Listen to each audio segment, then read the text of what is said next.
ನಮಸ್ಕಾರ. ಇವತ್ತು ನಾನು ಯಾವ ಟಾಪಿಕ್ ಬಗ್ಗೆ ಮಾತಾಡ್ತಾ ಇದ್ದೀನಪ್ಪ ಅಂತ ಹೇಳಿದ್ರೆ, ನಿಮ್ಮ ಸಂಗಾತಿಗೆ ನೀವು ಒಂದು ಅದ್ಭುತವಾದ ಪಾರ್ಟ್ನರ್ ಆಗಬೇಕಾ? ನಿಮ್ಮ ಸಂಗಾತಿ ಯಾವತ್ತೂ ನಿಮ್ಮನ್ನು ಮರಿಬಾರ್ದಾ?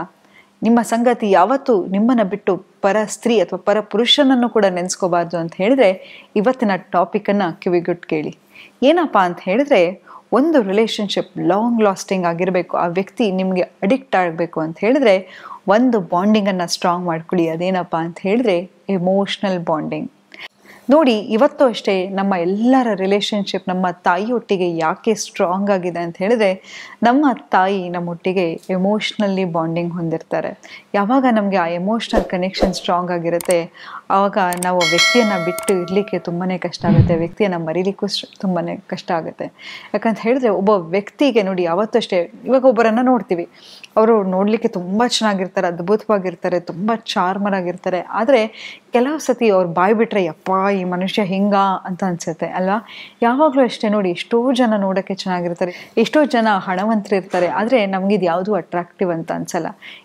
ಯಾರು ನಮ್ಮ ಕಷ್ಟವನ್ನು ಕೇಳ್ತಾರೆ ಅಥವಾ ನಮ್ಮ ಜೀವನದಲ್ಲಿ ಒಂದು ಒಳ್ಳೆ ಫ್ರೆಂಡ್ ಆಗಿ ನಮ್ಮ ಸಂಗಾತಿಯಾಗಿ ಇರ್ತಾರೆ, ಅಂಥವ್ರೊಟ್ಟಿಗೆ ನಮ್ಮ ಬಾಂಡಿಂಗ್ ಸ್ಟ್ರಾಂಗ್ ಆಗಿರುತ್ತೆ. ನೋಡಿ, ನಿಮ್ಮ ಪಾರ್ಟ್ನರನ್ನ ಜಡ್ಜ್ ಮಾಡಲಿಕ್ಕೆ ಹೋಗಬೇಡಿ. ಯಾವಾಗಲೂ ಅವರು ಅತ್ತಾಗ ಅಯ್ಯೋ ಏನು ಹುಡುಗಿ ಥರ ಅಳ್ತಾ ಇದ್ದೀರಾ ರೀ ಅಂತ ಹೇಳೋದು, ಅಥವಾ ಏನೋ ಯಾವಾಗಲೂ ನಿಂದು ಗೋಳು, ಹೀಗೆಲ್ಲ ಮಾತಾಡಿದಾಗ ಏನಾಗುತ್ತೆ, ನಿಮ್ಮ ಸಂಗಾತಿ ಎಮೋಷ್ನಲ್ ಹ್ಯಾಂಪರ್ ಆಗ್ತಾ ಹೋಗುತ್ತೆ. ನಿಮ್ಮ ಸಂಗಾತಿ ಪ್ರತಿ ಸತಿ ನಿಮ್ಮ ಎಮೋಷ್ನಲ್ ಸಪೋರ್ಟನ್ನು ಕೇಳಿದಾಗ ಕೊಡಿ. ನೀವು ಎಷ್ಟೇ ಬ್ಯುಸಿ ಇದ್ದಾಗಲೂ ಕೂಡ. ಎಷ್ಟೋ ಜನ ಸಂಬಂಧಗಳಲ್ಲಿ ಮೋಸ ಮಾಡೋದು ಯಾಕಪ್ಪ ಅಂತ ಹೇಳಿದ್ರೆ, ಒಂದು ಫಿಸಿಕಲ್ ಅಟ್ರಾಕ್ಷನಿಗಲ್ಲ, ಆ ಎಮೋಷ್ನಲ್ ಬಾಂಡಿಂಗ್, ಆ ಕನೆಕ್ಷನ್ ಮಿಸ್ ಆಗಿರುತ್ತೆ. ಆ ಕನೆಕ್ಷನ್ಗೋಸ್ಕರ ಅವರು ಒಂದು ಸಂಗಾತಿಯನ್ನು ಹುಡುಕ್ತಾ ಹೋಗ್ತಾರೆ ಹೊರತು ಏನೋ ನಿಮ್ಮಲ್ಲಿ ಇರ್ತಕ್ಕಂಥ ಫಿಸಿಕಲ್ ಕನೆಕ್ಷನ್ನು ಅಥವಾ ಫಿಸಿಕಲ್ ನೀಡ್ಸಿಗೋಸ್ಕರ ಅಲ್ಲ. ಆದರೆ ನೋಡಿ, human is a social animal ಅಂತ ಹೇಳ್ತಾರೆ. ನಮ್ಮೆಲ್ಲರಿಗೂ ಒಂದು ಬಾಂಧವ್ಯತೆ ಬೇಕು.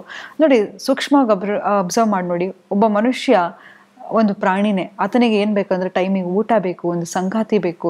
ಯಾವಾಗ ಅದು ಅವನಿಗೆ ಸಿಗದೆ ಹೋಗುತ್ತೆ, ಎಮೋಷ್ನಲ್ ಇಂಬ್ಯಾಲೆನ್ಸ್ ಆಗ್ತಾ ಹೋಗುತ್ತೆ. ಹಾಗಾಗಿ ನಮಗೆ ಒಂದು ಬಾಂಧವ್ಯತೆ ಮುಖ್ಯ.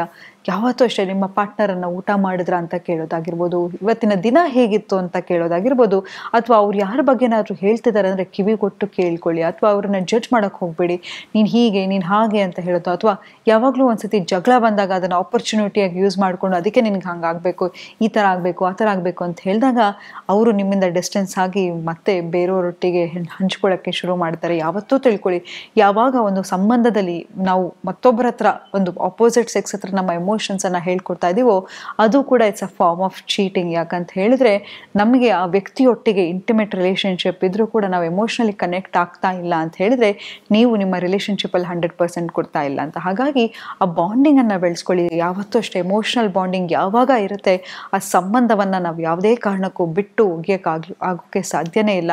ನೀವು ಅಷ್ಟೇ ನಿಮ್ಮ ಸಂಗಾತಿ ಹತ್ರ ಎಲ್ಲವನ್ನು ಹಂಚ್ಕೋತಾ ಹೋಗಿ. ಯಾವಾಗ ಆ ಬಾಂಡಿಂಗ್ ಸ್ಟ್ರಾಂಗ್ ಆಗ್ತಾ ಹೋಗುತ್ತೆ, ಖಂಡಿತವಾಗ್ಲೂ ನಿಮ್ಮ ರಿಲೇಷನ್ಶಿಪ್ಗೆ ಇದು ಸ್ಟ್ರಾಂಗ್ ಬುನಾದಿ ಅಂತ ಹೇಳ್ತಾ ಇವತ್ತಿನ ಸಂಚಿಕೆನ ನಾನು ಮುಕ್ತಾಯಗೊಳಿಸ್ತಿದ್ದೀನಿ. ಧನ್ಯವಾದಗಳು.